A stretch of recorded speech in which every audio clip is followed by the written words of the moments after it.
It's the third Sunday of Advent, and it's Rejoice Sunday. It's the opening antiphon of the liturgy. And there's much rejoicing in especially the first reading from Isaiah, which is very important to the understanding of the gospel. It's one of those that's on that day, on that coming day. Remember last Sunday, the animals, the natural world will be at peace with one another. On that day, the lion will lie down with the cub, and it'll be fantastic.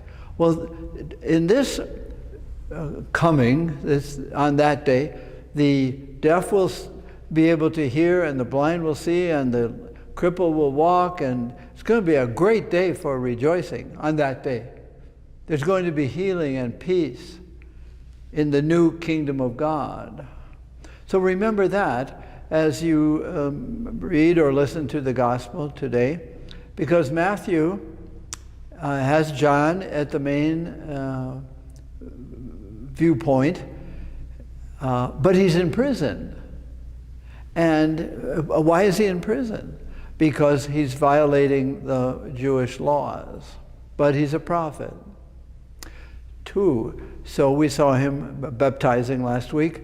They put him in prison, and Jesus scolded the Pharisees and the Sadducees last week.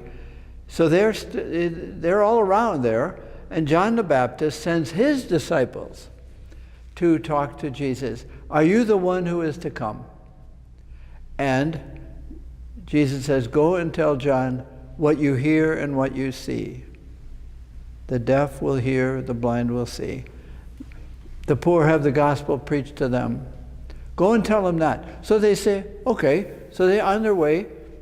Jesus says to the people around him, there's never been a man born greater than John the Baptist.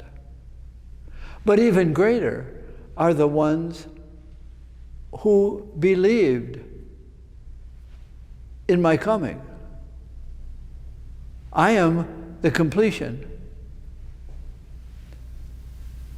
Well, greater than John the Baptist, who was the greatest man ever born, greater are anyone who believes in Jesus. Well, that's quite a statement. They are in the kingdom of heaven. I was praying about this. I was wondering, what kind of God would we really like? We're going to celebrate Jesus' birth, coming into this world. What kind of Jesus would we have liked? Or maybe we would not like to have had a Jesus. We would like to have a full display. We'd like a God that doesn't hold back. It seems that Jesus didn't answer all the questions, and God didn't take away all the mystery. Let's have a God that takes away mystery.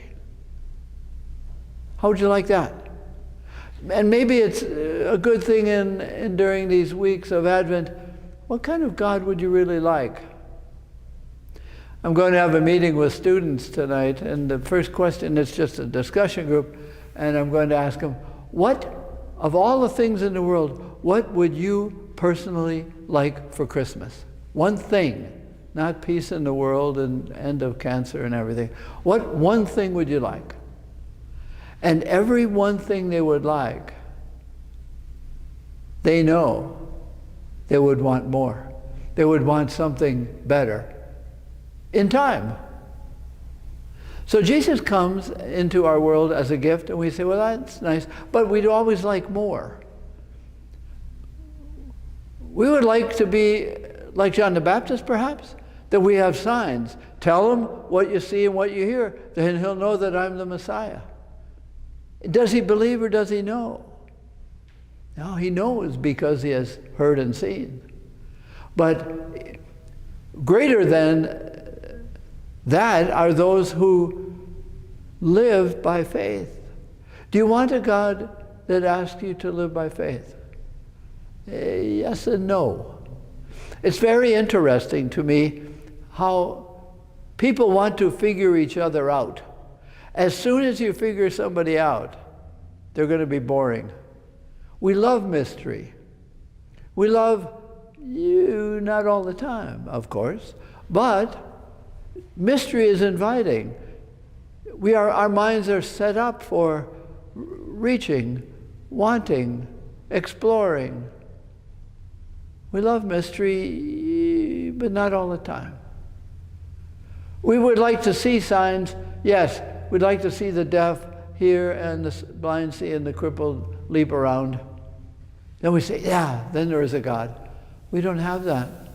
We have enough to kind of believe. And the hard part is believing in Jesus is at times an exclamation point and at times a question mark. And that's faith.